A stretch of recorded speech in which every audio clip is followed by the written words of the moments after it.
we're going to talk about how to use hidden fields with a practical example. Let's imagine we use Intercom as a tool to communicate to our customers.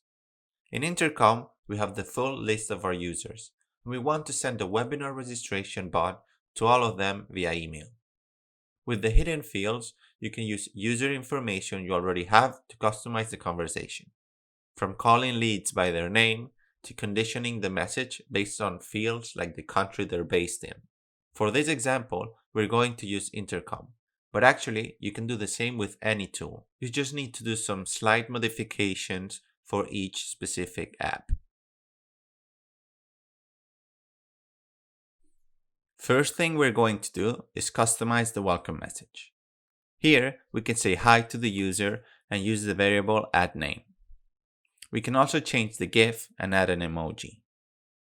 Now, imagine we're organizing webinars in English and Spanish, and you want to differentiate the registration for your webinars in Spanish from the ones in English.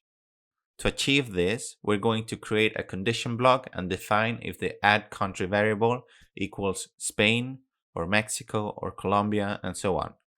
Basically, if the country is a Spanish-speaking country, the flow will take the green path and the bot will start to speak Spanish and invite the user to register to the Spanish webinar. Now, if the user's country is not a Spanish-speaking country, the flow will take the red path and the registration for the webinar will be in English and obviously on a different date and time.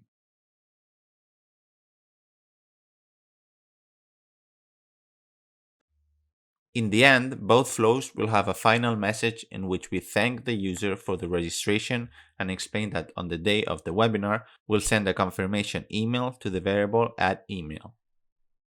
If you want, you can add 2 Google spreadsheet blocks to collect your registration data. You can find detailed information on how to do this in the previous video of this course. Notice that for this bot, we use the variables name, country, and email without asking them. This is because we already have that information from Intercom. But for the magic to happen, we need to do one more step here in Landbot. Go to Settings, Hidden Fields. Here we need to add these 3 variables to our URL: @name, @email, and @country. Click on Apply Changes, then on Save. Last thing we're going to do is go to Share with a link, and Open.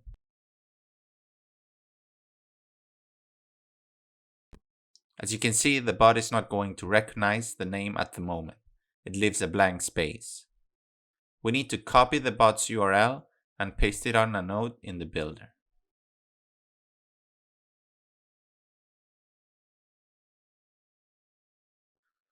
Okay, so now we can move on to Intercom.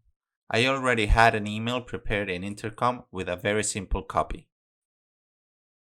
If we click here on the button, in Enter a Link is where we need to insert the URL of our bot. But it's not enough to just copy and paste the URL as it is.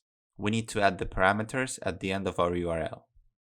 So go back to the builder, and in a separate node, I'm writing down a question mark followed with the variables I want to pass from Intercom to Landbot, all separated by an AND symbol. After fallback, we put there because we want the bot to say something in case it cannot get the variable. So instead of hi name, it would say hi there.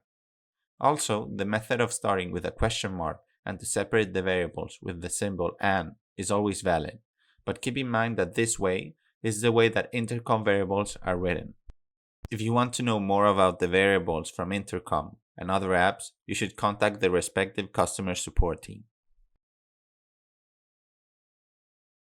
Now we can put together the URL and paste it in Intercom into the button.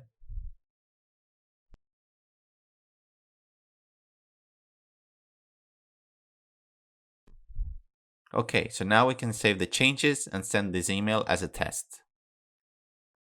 The user has received the email from Intercom. Now we just need to click on the button to open the bot. And here it is.